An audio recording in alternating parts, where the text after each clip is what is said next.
ধানমন্ডির ৩২ নম্বরের বাড়িতে ভাঙচুরের ঘটনা অনভিপ্রেত ও অনাকাঙ্ক্ষিত বলে জানিয়েছে অন্তর্বর্তী সরকার। এই ধরনের ঘটনার পুনরাবৃত্তি চায় না বলেও জানিয়েছে সরকার। বৃহস্পতিবার প্রধান উপদেষ্টার প্রেস উইংয়ের এক বিবৃতিতে বলা হয়, ধানমন্ডির ৩২ নম্বর বাড়িতে ভাঙচুরের ঘটনা অনভিপ্রেত ও অনাকাঙ্ক্ষিত।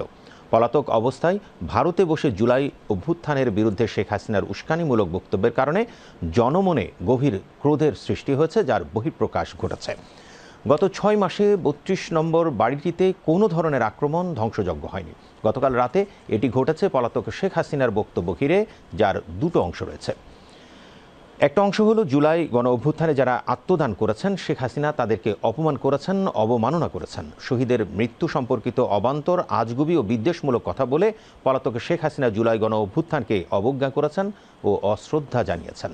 দ্বিতীয়ত, শেখ হাসিনা দুর্নীতি, সন্ত্রাস ও অমানবিক প্রক্রিয়ায় নিপীড়ন চালিয়ে ক্ষমতায় থাকাকালীন যে সুরে কথা বলতেন, গণ অভ্যুত্থানের মুখে পালিয়ে যাওয়ার পরেও তিনি একই হুমকি ধামকির সুরে জুলাই গণ অভ্যুত্থান, এতে অংশ নেয়া প্রতিটি মানুষের বিরুদ্ধে কথা বলে চলেছেন, হুমকি ধামকি দিচ্ছেন।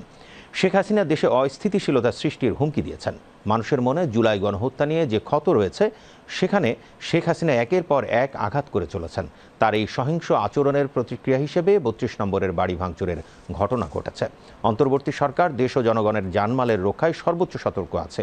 আইনশৃঙ্খলা রক্ষাকারী বাহিনী সর্বাত্মকভাবে পরিস্থিতি নিয়ন্ত্রণে আনার যথাযথ চেষ্টা করছে। মানবতা বিরোধী অপরাধে একজন ওয়ারেন্টভুক্ত আসামি শেখ হাসিনা বক্তব্য দেয়া থেকে বিরত থাকলে এমন ঘটনার পুনরাবৃত্তি এড়ানো সম্ভব।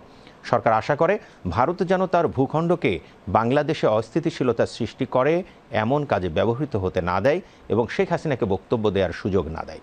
অন্তর্বর্তী সরকার ভবিষ্যতে এ ধরনের ঘটনার পুনরাবৃত্তি চায় না। বিবৃতিতে আরও উল্লেখ করা হয়, জুলাই হত্যাকাণ্ডে যারা জড়িত ছিল তাদের বিচার কাজ পুরোদমে এগিয়ে চলছে। এই বিচার নিশ্চিত করে গণহত্যাকারীদের উপযুক্ত শাস্তি দিতে অন্তর্বর্তী সরকার প্রতিশ্রুতিবদ্ধ। উস্কানিমূলক কর্মকাণ্ডে যারা জড়িত তাদের বিরুদ্ধে কি আইনগত পদক্ষেপ নেওয়া যায় তা সরকার খতিয়ে দেখবে।